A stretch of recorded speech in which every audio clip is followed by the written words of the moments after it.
in my little storytelling corner back in the church parlor, and I do have a story to share with you. A Bible story, no surprise there.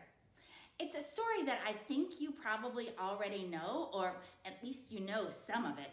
So I'm going to see if you can guess the story that I'm about to tell. I'm going to give you a few clues. Here's clue number 1. It's this tree. Yes, this is a tree. It's a very small tree, and it grows very small fruits, little green fruits, little green olives. Yes, this is an olive tree. All right, so that's your first clue. Okay, you might need another clue. Here's the second clue. All right, an olive tree and an umbrella. Are you starting to get an idea? Maybe? Let me give you a third clue. Clue number 3 is this picture right here of a boat. Kind of an unusual boat, a huge, huge wooden boat. You might call it an ark. All right, I think you know now what the story is. This is the story of a man named Noah who was told by God to build a gigantic boat called the ark. And the reason was because there was a great flood coming.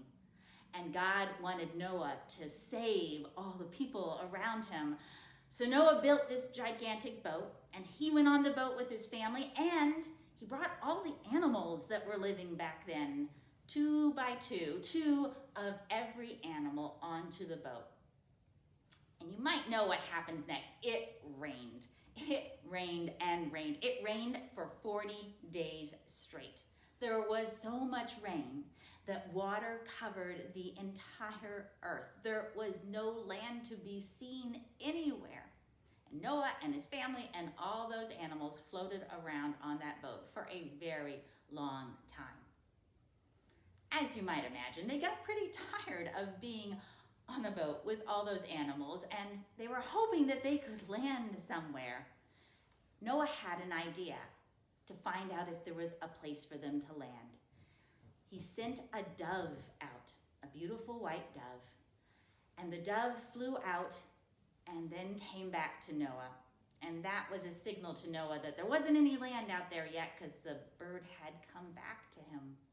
So he waited a little while and he sent the dove back out again. And this time the dove came back to him with, yes, an olive branch in its beak.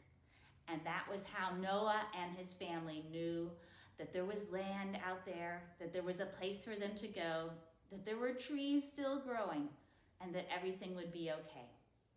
And ever since then, a dove with an olive branch in its beak has been the symbol of hope and peace all around the world, and a reminder that with God we are taken care of, everything will be okay, and there is always hope. All right, time to go back to church.